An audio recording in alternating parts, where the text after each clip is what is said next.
This is what it's really like to live with HIV. There are more than 1.2 million people living with HIV in the US, and while men who had sex with men are still considered the most at-risk group, women make up a little more than 20% of all those with the virus, according to the Centers for Disease Control and Prevention. Luckily, there have been advancements in the treatment of HIV. If you take antiretroviral therapy, you can live for decades without the disease progressing at all. Still, those who have it are often assumed to be sexually promiscuous or addicted to drugs.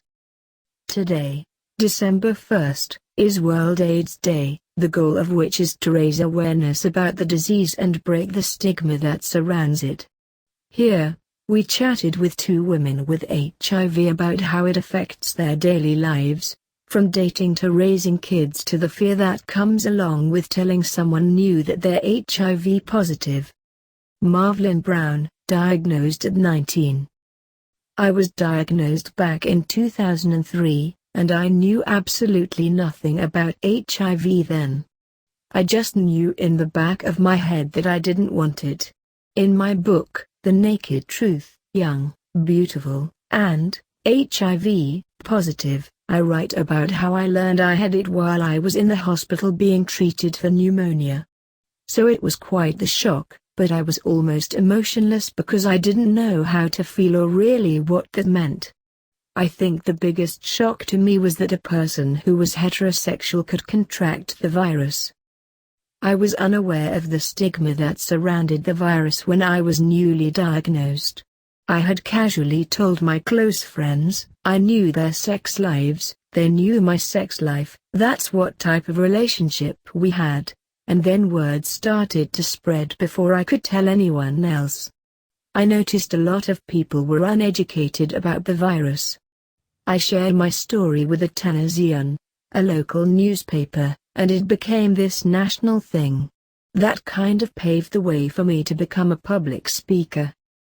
It's definitely easier to speak to a room of people who have all come to hear the person who has HIV speak than to tell someone privately.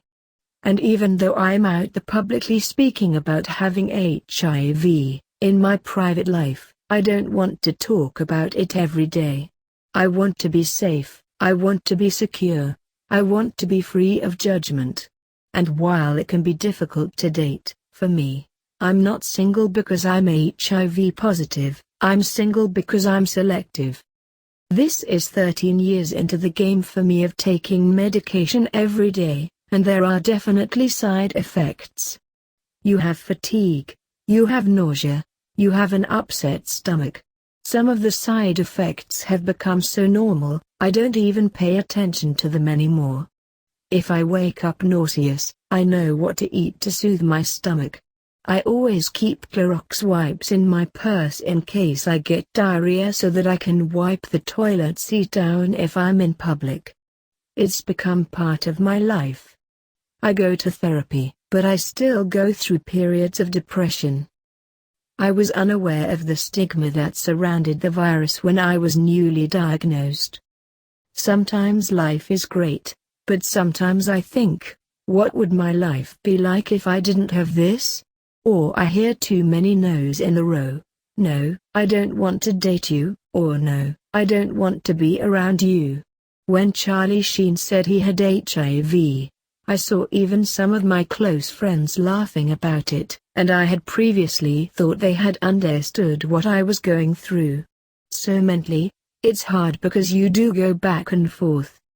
Looking at me on the outside, you'd never know I had HIV. It's weird, I don't want my friends to label me as someone with HIV, but at times, I don't want them to forget I have it, either. The whole Charlie Sheen thing really threw me off. It's like, okay, here's a heterosexual man who contracted the virus, now people can identify. But then people immediately said, oh, he's promiscuous. The same thing happened to me. I was this heterosexual woman who contracted the virus, and people would say, oh, she's from the South, or oh, she's black.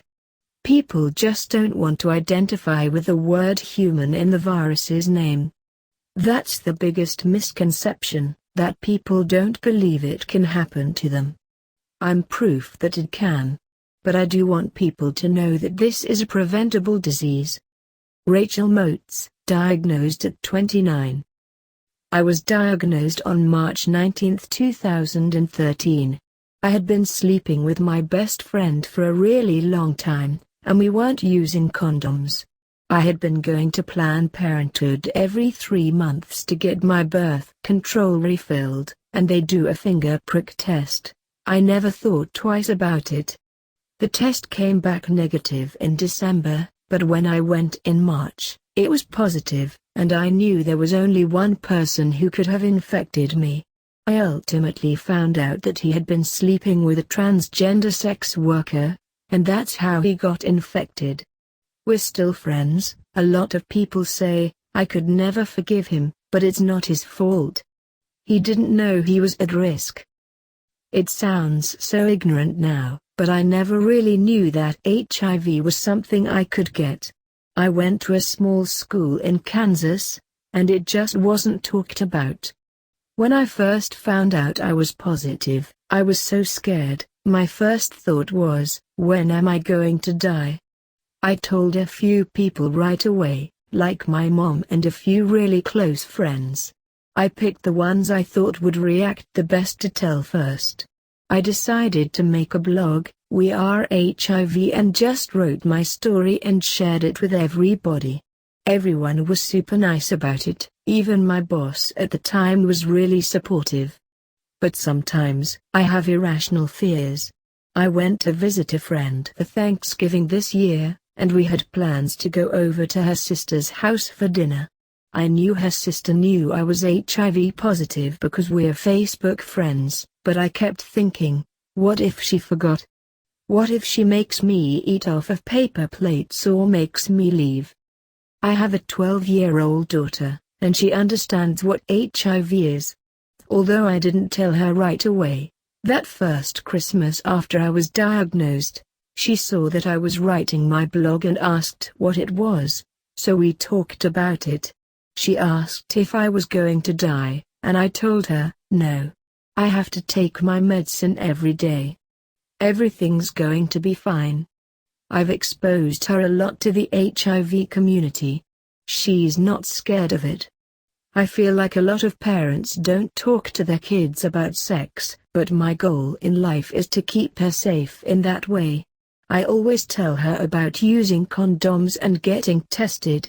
Sometimes she's like, Mom, I'm 12. My first thought was, when am I going to die? I don't know if I've even been sick since I became HIV positive.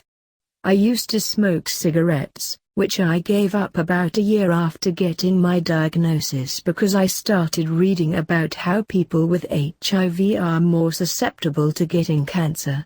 I have gained a lot of weight, though, and my whole fear of rejection has played a huge part in that. As strange as it sounds, I can be super courageous and wear t-shirts that have to do with HIV, but when it comes to dating and being in a relationship, that scares me really bad. Dating is really the biggest problem I have. Right when I found out I was positive, I went to a support group. I met this guy there. He was straight. He was positive, and he was so cute. We went out together, and we did all these normal things, like going to the grocery store. We never kissed or had sex, though, because he was a recovering sex addict. I was getting really excited about this relationship, but one day he called and said he couldn't see me anymore because he couldn't trust himself around me. It really broke my heart. I've tried online dating, and I've recently been on a couple of dates. I told both guys that I was HIV positive before we met, and they were both cool about it, but neither of them was my type. After I initially shared my story on my blog, I had this overwhelming desire to save the world. I wanted other women to know that this could happen to them. I speak at colleges to get the message out. When you share the most personal thing in your life, You never know if people are judging you.